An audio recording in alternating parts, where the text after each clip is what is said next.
Good morning, all of you. Welcome to the AEC subject. Now, in today's session, as I told in the previous session, that we'll be going with one problem on the CE amplifiers, analysis of CE amplifiers. Now, we understood in the previous session that analysis of CE amplifier is nothing but the AC equivalent model of the amplifier, which has been done by using a H parameter model. Okay. So, using H parameters, you have to analyze the CE amplifier. Let us try to do that now. Let us take a problem. Consider a single stage CE amplifier which source resistance Rs is equal to 1 kilo ohms. R1, R2 is given as something like 50 and 2 kilo ohms. RC 1 kilo ohm. RL is 1.2 kilo ohms. And see here the H parameters of CE amplifier has been given to us here. HF is equal to 50, HI is equal to 1.1 K, HOE 25 microamperes per volt, and HR is equal to 2.5 into 10 power minus 4. So find the values of current gain, input resistance, voltage gain, okay, overall current gain, overall voltage gain, okay, and overall output resistance and overall input resistance. So these are all the parameters that you have to find out. Okay, so please all of you take down the notes and practice all these problems. So if you don't practice, as I tell you already, AEC is totally based on the practice. The more you practice, the better you will be in the examination, because all this analysis is going to take time in the exam. So if you have to compulsorily do this analysis with speed, if you don't maintain speed while you solve this analysis, a lot of time is going to get killed in the end exam just for this analysis only. So you have to be very fast enough in doing this analysis. Okay, now all this analysis is almost like a mechanical process, except some uh, uh, little care that you're going to take. Okay, so first of all, let us go with the CE amplifier. So you should draw a CE amplifier first of all. So CE amplifier means what? Common emitter amplifier. So emitter is connected to the ground via RE and CE. R1, R2 are the biasing resistors. RC is the collector resistance, collector terminal protection resistance. VCC is the supply voltage, and CBCC are the coupling capacitors. RL is the load resistance, and VS is the externally applied input voltage source. V0 is the output terminal voltage. And now I can think of the current C here. This current I can take as, say, for example, I1. The current coming, the DC current coming from DC power supply VCC is divided into, say, I1 and IC. This I1 is coming up to here, DC current we are talking about. See, DC currents are represented by the capital case letters. DC current is capital case and AC current is small case. See, IE is small case, small IB is there, small IS is there. So all these are AC currents that we are really talking over here. Okay, right. So this VCC is supplying a current, and this current is divided into I1 and IC. And this current, once again, I1 is divided into, once again, two currents called IB, capital IB, and I2 current. Okay. Now, if you consider only DC currents, let us say, consider only DC currents for a moment now. When you consider only DC currents, means what? When there is no external applied AC signal, only DC currents are there. For DC current, this capacitor CB acts like an open circuit. So therefore, we replace capacitor CB by open circuit, CC also by open circuit, and CE also by open circuit. So we left over with what resistor values? R1, R2, RC, and RE. So this current I1 is simply divided into capital IB and capital I2. And after this, this current IC is coming here through the collector resistor, through the collector terminal. Then this IC, now here this is called IE. What is the basic transistor current equation? IE equal to IB plus IC. So this IB will be joining here, IC will be coming like this and joining here. So therefore, I will be getting IE. IE is the current, DC current flowing through the emitter resistor RE. So like this, these are the current directions. Now no IC, no capital IC goes through the capacitor CC, goes to the load through the capacitor CC, because the capacitor acts like an open circuit for the DC signals. It acts like a short circuit for the AC signals. Now, after this, after biasing is perfectly done, Q point is adjusted at the center of the active region, and Q point is always going to get stabilized to maintain at the center of the active region by this RA resistor, which is known as thermal stabilization resistor. Now, the circuit is perfectly there, the circuit is now perfectly designed to operate for external applied AC signal. Okay, so when the circuit is perfectly biased, then you can apply the external applied input signal. Now, proper biasing is achieved. After proper biasing is achieved, achieving proper biasing means what?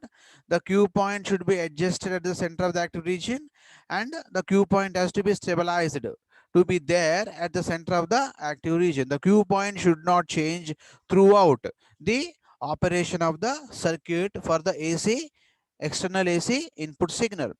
It has to be constant. It has to be constant. Then only you can get the variations. You can get the variations on the AC signal. So therefore, we are normally going to have this kind of a thing over there. All right. So there is a small AC signal applied at the input. Say peak to peak is going to be, say, some 0.5 volts. Output is supposed to come with a 5 volts. That means there is a change, or there is an increase in the amplitude of the signal because of the amplifier action. 5 volts have been amplified to 5 volts. That means the strength of the input signal is increased to 5 volts because of the amplifier action. And as it is a CE amplifier circuit, the input AC signal is simply inverted by 180 degrees phase shift. So that means the output is simply amplified and it is in the inverted form, inverted output waveform. So this is what the basic amplifier operation. Due to the amplifier operation, we are normally going to get this kind of a output signal. We already know the operation of the amplifier. Then let us see the direction of currents now. So this CB capacitor is going to block this capital IB. CC capacitor is going to block the capital IC. But what about AC? See here, this voltage source, external applied input voltage source, is going to have AC current as well as DC current. Because whenever you draw any signal line, you are going to draw the signal line over this DC line. This is the DC line, 0 volts line. This line is fixed, it is constant. If this line is changing, this reference line, 0 line, origin line is changing, then you cannot really figure out how much is the positive portion, how much is the negative portion of the signal. Therefore, this is nothing but the DC line for the entire waveform, or can also be called as average DC line for us. So that means whenever you apply a voltage is going to have a voltage is applied, means AC is applied always with respect to DC. Therefore, this signal is going to have AC as well as DC. But capacitor is going to block the input DC current. So only the AC current is simply transmitted to the circuit. Therefore, I can write this current, AC current is going to be something like IB. Some part of the AC will be going through this R2 also, but that we are not bothering much on this. So what happens is this IB I can take as the part of the AC current, part of the input AC current reaching to the base of the transistor. Then after this current is simply been going to the emitter circuit. From emitter it is coming to the ground. From ground it is coming to VCC. From VCC the current is coming like this and going into the emitter like this. So this small IC is the AC current, which is due to the input current, right? So this IC is simply flowing to the emitter like this. And emitter, because the current is coming out of the emitter terminal, we can call it as a IE current, small IE. So IE is AC current. For AC current, capacitor CC acts like a short circuit, And for DC current, the capacitor acts like open circuit. So therefore, IE, capital IE will not flow through the CE. Therefore, I represented with a small IE. Whereas capital IE is going to flow through the RE only. Small IE is simply going to get bypassed to this particular capacitor CE. Therefore, this capacitor is called as a bypass capacitor. It bypasses the AC current to flow through it. So as the AC current is flowing through this, there is no drop of the AC across the emitter terminal. Whatever AC emitter current is there, that is simply flowing to the ground. From the ground, once again, it is coming to VCC. From VCC to RC collector and emitter, it is coming. And other part of the ground, it is connected to ground, and from the ground, the source is also connected to the ground. So the AC current comes to the ground. From the ground, once again, the AC current is simply flowing to the base like this in this particular path. So therefore, I'll be having IB current, I'll be having IC current. Both of them are simply meeting at IE, resulting into the IE current. So that means parallelly, two things are happening here. See here, AC current as well as DC currents are flowing at emitter terminal E, but only AC is flowing through capacitor and only DC is flowing through the emitter resistor. This beauty magic is going to happen here. With this, what happens is you normally going to have a DC voltage drop here. But coming to AC, there is no voltage drop because capacitor acts like a short circuit, and therefore there is no AC voltage drop. So whatever AC is there, that is simply transmitted to the transistor. Due to the transistor action, the input signal is the strength of the input signal is simply going to get enhanced or increased. That is what the beauty of this particular circuit. And here what happens is, okay, feedback is there. Some negative feedback is going to happen for the DC signal. Because of this DC emitter current, there is a drop across RE. Because of this drop across RE, we normally going to have a negative feedback applied to the transistor. So that much DC is applied as a negative voltage. Thereby, it is normally involved in stabilizing the circuit, for the Q point. So this is what basically the operation. Now, coming to this IC current, how IC is flowing. Here at the collector terminal, you're going to have IC plus IE, and IC is simply going here. See, load current is flowing through this to the load, and we are normally going to tapping the output voltage across the load resistance. Now we can replace this transistor. This transistor, you see this circle, whatever there in the symbol of the transistor inside the circle, we replace the transistor inside circle by a two-port device, by a two-port network. So two-port network means what? It is going to have two ports. Port 1, this is port 2. Port 1 is going to have two terminals. One is input terminal, another one is a common terminal. Port 2 is going to have output terminal and a common terminal. Common terminal is simply connected to the ground. So that means a three-terminal device is simply converted into a four-terminal device by a two-port network configuration. So we convert this three-terminal device into four-terminal device known as a two-port network, and we just normally we already know that this particular thing over here. And after converting, we normally going to get the amplifier like this. Then after this, you have to find out all this input current, input resistance, all these things. Simply use the formulas. Whenever a problem is given like this to us, simply directly use the formula. What is the formulas that we have defined in the previous sessions? Just go back to the previous session formulas. AI is equal to minus HFE by 1 plus HOE into RL. So all these values are provided to us in the problem. HFE is given, HOE is given, RL is given. So by substituting all these values, we are going to get AI, input resistance, we are going to get by substituting all those values. Then after that, we have to find out the input resistance. What is input resistance? We are going to have RI is equal to, we simply substitute the value for the input resistance. Okay. So here resistance cannot be negative. Important point here, please observe here carefully. A resistance cannot be a negative value. All right.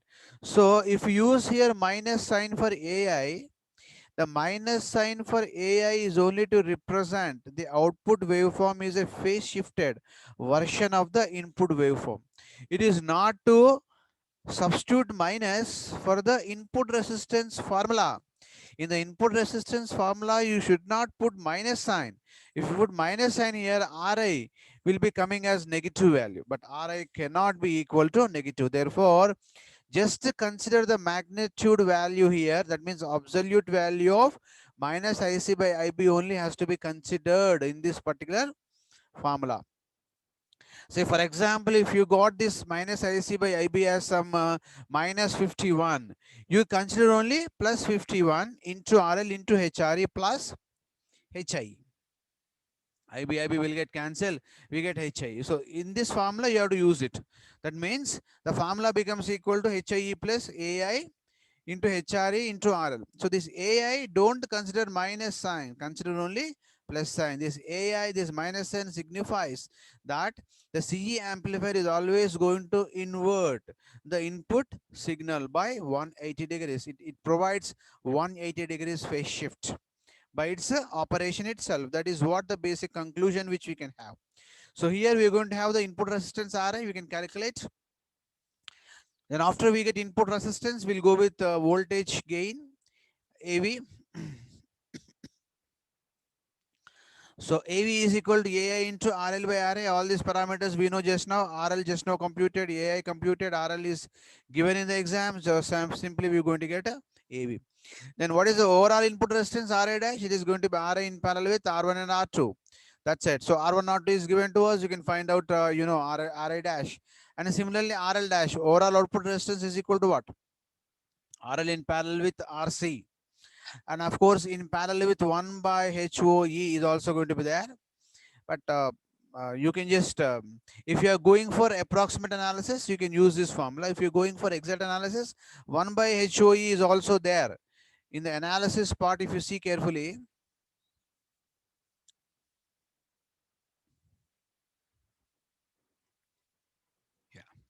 see this now, 1 by HOE in parallel with RL dash is the overall output resistance that will be coming. So that you have to use it for the overall output resistance. For approximate analysis, we are going to simply skip 1 by HOE. 1 by HOE is simply is made approximated to simply 1. So therefore, is simply made equal to 1. So we can exclude that. 1 by HOE is simply excluded in that particular formula. Okay.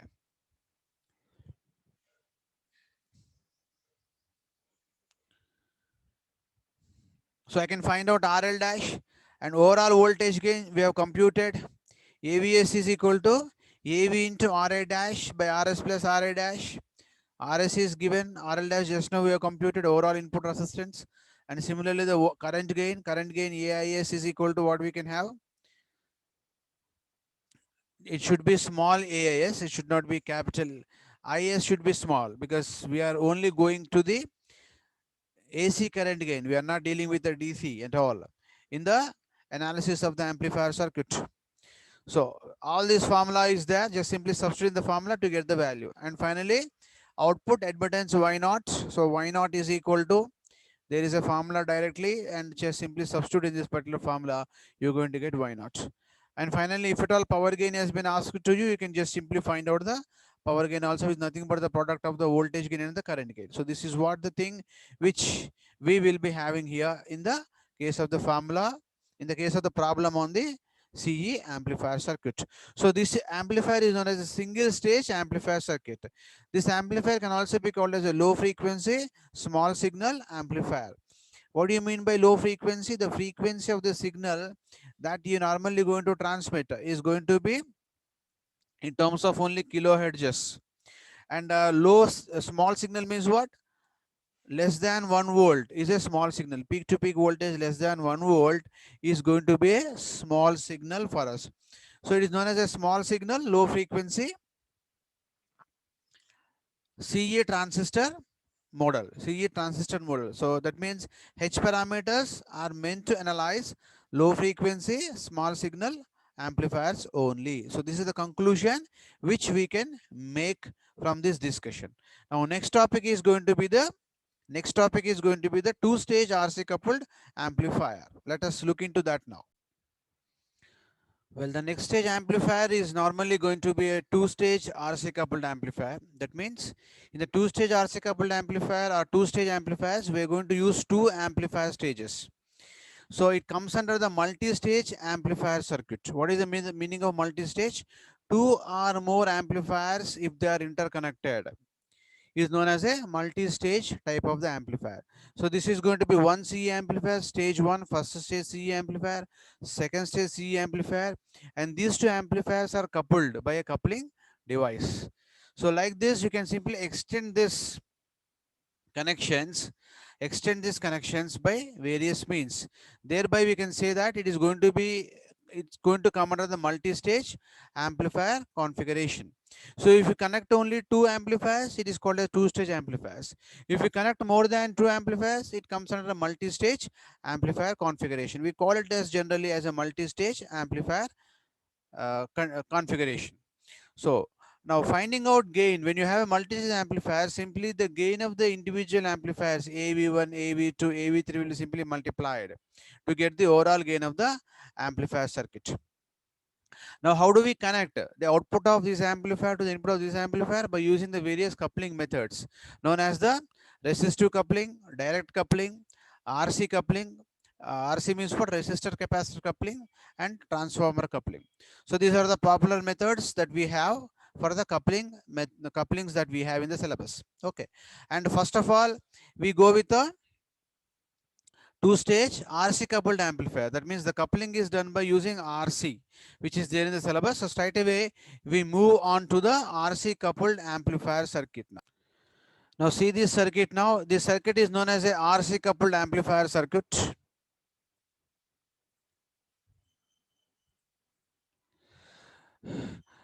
Now this is one CE amplifier. This is one CE amplifier up to RC1 is nothing but one CE amplifier, and this is going to be another CE amplifier. Now these two amplifiers are coupled. Now what is the common supply voltage? The supply voltage which is common to these two is going to be VCC. So VCC is the connectivity, common connectivity for these two transistors. That means this transistor, if this is taken as Q2, this is taken as Q1. This Q2 is connected to VCC through RC and CC. That means resistor and capacitor. Therefore, these two transistors are connected through the RC coupling. This coupling is known as the RC coupling. That means two transistors are interconnected by using the RC network.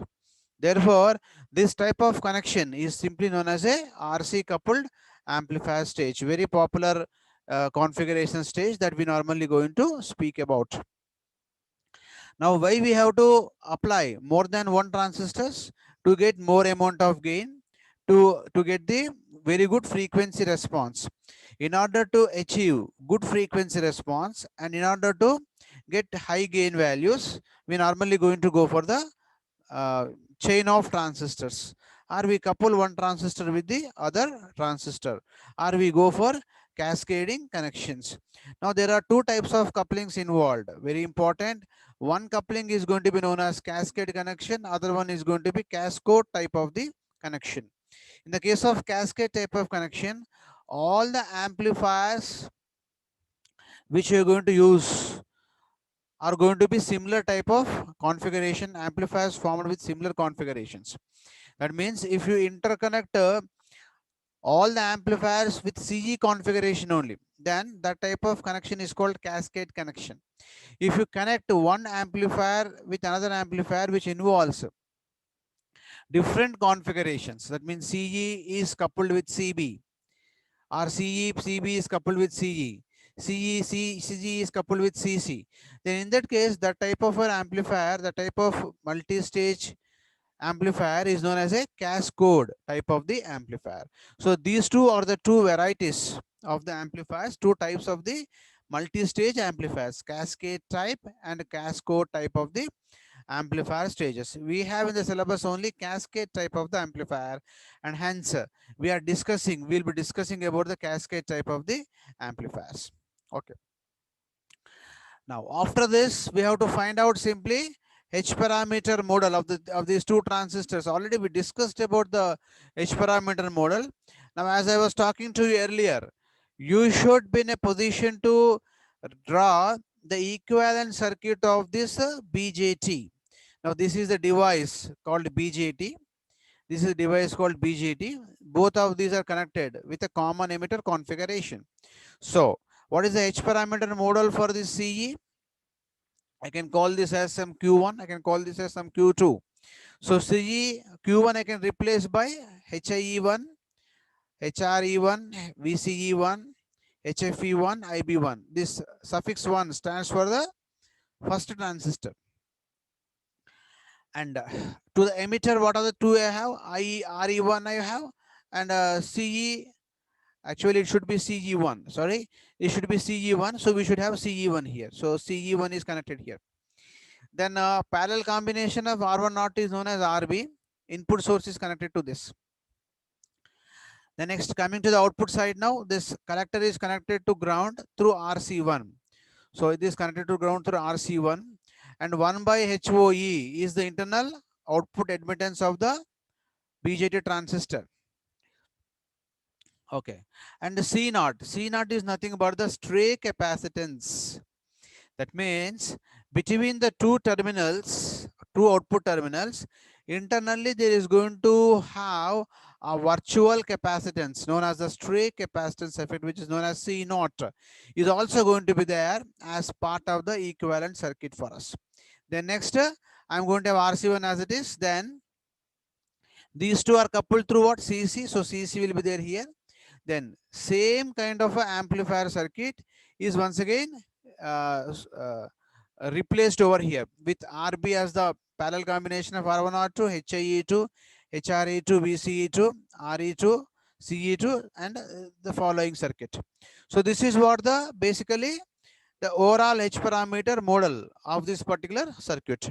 Now we will be starting our analysis, always remember, from the AC model or H parameter equivalent model. This is our starting point for our analysis. To draw this equivalent model, you should know this practical circuit diagram. So once you know the circuit diagram, from this, by applying AC analysis, we are going to draw this particular circuit diagram. So therefore, this is the circuit diagram that we are going to have. So in today's session, we just cover up to analysis part. Next session, we take up the mathematical part of it. So now since HRE now all the time drawing the exact model is going to be tedious for us. Therefore, we consider only the approximate H parameter model.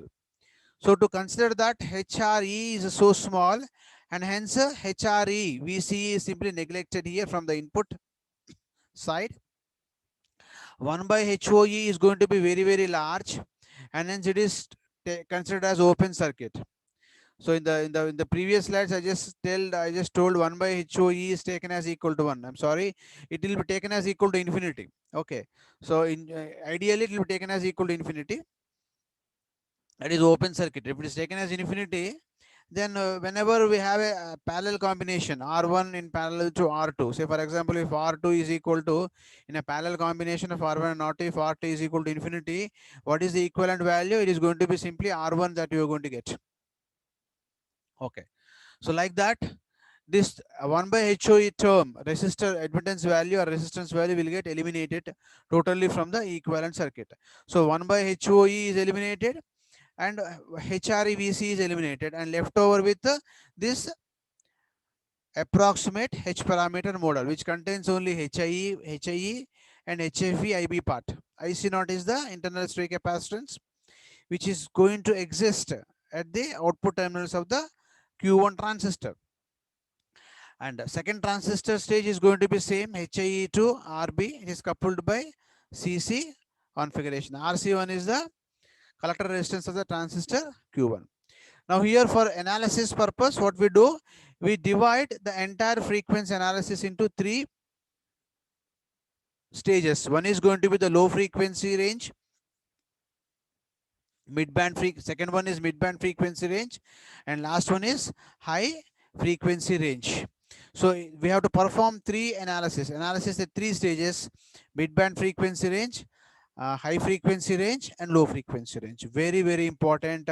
This analysis itself is going to take around 40 minutes to explain. Therefore, we cover this particular topic in the next session. So next session, always remember that, keep a notes for this right from day one and keep taking the notes, because it deals with the analysis part. You have to practice analysis compulsorily. If you practice more, this subject is going to be very, very easy subject for us. Why? Because all these analyses are going to be the mechanical analysis. Mechanical means what? If you practice once, that's it. The procedure and the steps are going to be same. It never changes. Therefore, it is easy. Once you know steps for one procedure, rest of the topics becomes easy for us. Whatever may be the problem given to us, doesn't matter, but the procedure is same, steps are same. We simply apply the same mechanical procedure steps to get into the final analysis part. So therefore, practice AEC from day one. Then only you can able to do well in the exam. All right. So with this, we'll end up our session here. Thank you very much for today's session.